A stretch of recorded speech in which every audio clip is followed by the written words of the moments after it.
अस्सलाम वालेकुम, क्या हाल है आप लोगों के। उम्मीद करती हूँ कि सब खैरियत से होंगे इंशाल्लाह। आज की वीडियो मैंने स्टार्टिंग से ही रिकॉर्ड करना शुरू कर दी थी कि मेरा दिन कैसे शुरू होता है और मेरी किचन रूटीन क्या है। तो उसमें आज मैंने सबसे पहले अपने स्पाइसेस जार्स जो हैं, मसालों के डब्बे, उनको क्लीन किया क्योंकि मंथ एंड हो रहा है। तो री स्टोर करने से पहले मैंने सोचा कि अभी ये बेहतर वक्त है इनको क्लीन करके रखने का।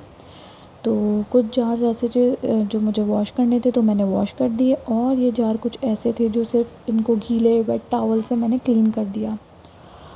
उसके बाद फिर मैंने अपना स्टोव क्लीन किया। मैं जब भी खाना बनाना शुरू करती हूँ तो मेरी कोशिश होती है कि पहले मैं अपने स्टोव को क्लीन कर लूँ और उसके बाद काम शुरू करूँ।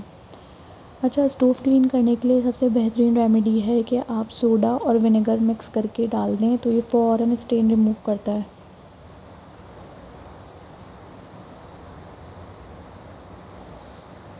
बच्चों के साथ हर चीज़ मैनेज करना बहुत टफ़ होता है, लेकिन अल्लाह ताला माँओं को हिम्मत दे के सब माएँ बहुत अच्छे से अपना बेस्ट देने की कोशिश करती हैं।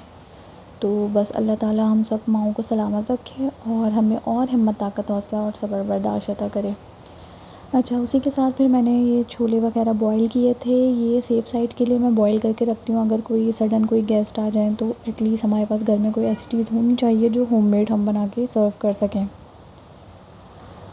तो मैंने बस ये छोले दोनों, सफ़ेद और काले छोले दोनों ही बॉयल करके इनके पैकेट्स बना के फ्रीज़ कर दिए।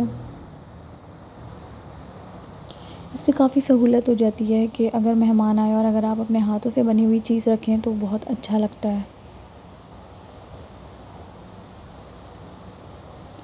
उसके बाद आते हैं आज की रेसिपी की तरफ।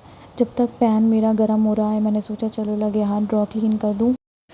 इसमें मैं वो वाले जार सारे जगह पे रख दूँगी जो ड्राई हो चुके थे और मैंने उसको रीस्टॉक कर दिया था। और ये जो मैंने बे लीव्स रखे हैं, ये बेसिकली होते हैं लाल चींटियों के लिए और कॉकरोचेस वगैरह से सेफ्टी के लिए होते हैं ये। इतनी देर में मेरा तेल अच्छी तरह से गर्म हो चुका था। इसका जो भी खुशबू वगैरह अरोमा होता है वो निकल चुकी थी। फिर मैंने डाल दिया ज़ीरा और ज़ीरे का बघार दिया। फिर मैंने इसमें आधा किलो छिली हुई अरमियाँ शामिल कर दी और अच्छी तरह फ्राई कर लूँगी कि एक लेयर सी आ जाएगी ऊपर। फिर मैंने इसमें डाल दिया है लहसुन अदरक का पेस्ट 1 चम्मच। अब मैंने इसमें शामिल की हैं 2 चम्मच लाल पिसी हुई मिर्च पाउडर और 1 चम्मच हल्दी और नमक। बस, कुछ लोग इसमें पिसा हुआ धनिया भी डालते हैं, लेकिन मुझे पसंद नहीं है तो इसलिए मैंने नहीं डाला। और हाँ, गरम मसाला भी डलता है पिसा हुआ। फिर मैंने आधा कप पानी डाल के और इसको गलाने के लिए छोड़ दूँगी बिल्कुल लाइट से फ्लेम पे। जितनी देर में वो गल रही हैं, फिर मैंने अपने जार्स वगैरह जो वॉश किए थे वो उल्टे करके रख दिए ताकि ड्राई हो जाएं। और इतनी देर में ये पानी खुश्क हो गया था। तो अब मैं आपको चेक करके बता रही हूँ कि हाँ, ये गलने पे आ गई हैं। जब भी गलने पे आ जाएं उसके बाद ही दही शामिल किया करें, क्योंकि दही डालने से सब्ज़ी जो है वो ठिठर जाती है। तो जब अध गली हो जाए तो ही आप अपना योगर्ट ऐड किया करें किसी भी फूड में ड्यूरिंग कुकिंग। अब ये मैं इसमें दही को अच्छी तरह से फेंट कर मैश कर और फिर मैंने मिक्स किया, वरना इसके लम्ब सारे होते हैं और वो अच्छे से फिर डिज़ोल्व नहीं होते। और उसी बोल में मैंने पानी लेके थोड़ा सा वो डाल दिया है। अब मैं इसकी हीक निकालूंगी योगर्ट की, इसको भुनाई करूंगी इसकी। दही वाली अरबियों में यही है, इसमें थोड़ी मेहनत बस इसी स्टेज पे आती है कि आपने इसकी भुनाई करनी है थोड़ा थोड़ा पानी डालकर। इसी दौरान ये अच्छे से गल भी जाती हैं और जो दही है उसकी एक खटास और एक हीक होती है जो कि रिमूव हो जाती है। ये देखें, स्पून की मदद से मैं चेक कर रही हूँ कि ये 90% गल चुकी थी, सिर्फ 10% मीन्स कि अभी ये ड्यूरिंग कुकिंग ही गल जाएंगी। अरवी की सब्ज़ी का जब भी मौसम आए आप इसको घर में लाजमी बनाएं, अपने बच्चों को खिलाएं, क्योंकि ये बहुत रिच होता है विटामिन्स, मिनरल एंड फाइबर में। और इसमें एंटीऑक्सीडेंट सेल्स मौजूद होते हैं जो डैमेज हो जाता है हमें, तो उसको हील अप करने में बहुत ज़्यादा हेल्पफुल होते हैं। तो ये बच्चों के लिए तो फिर बहुत ज़रूरी है, तो इसको लाजमी बनाया करें घर में। वैसे तो बच्चों को हर चीज़ खिलाने की आदत होनी चाहिए, क्योंकि अगर बच्चे चूज़ी हो जाएं तो पेरेंट्स के लिए बहुत टॉर्चर होता है।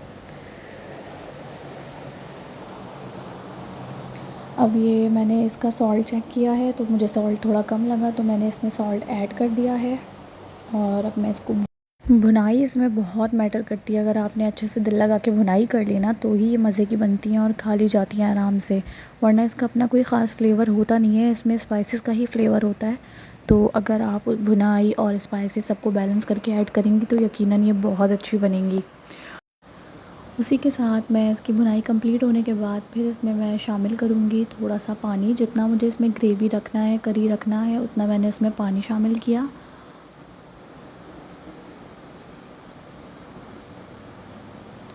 और अब मैं इसकी गार्निशिंग के लिए इसमें थोड़ा सा हरा धनिया और हरी मिर्चें डाल दूँगी और गरम मसाला।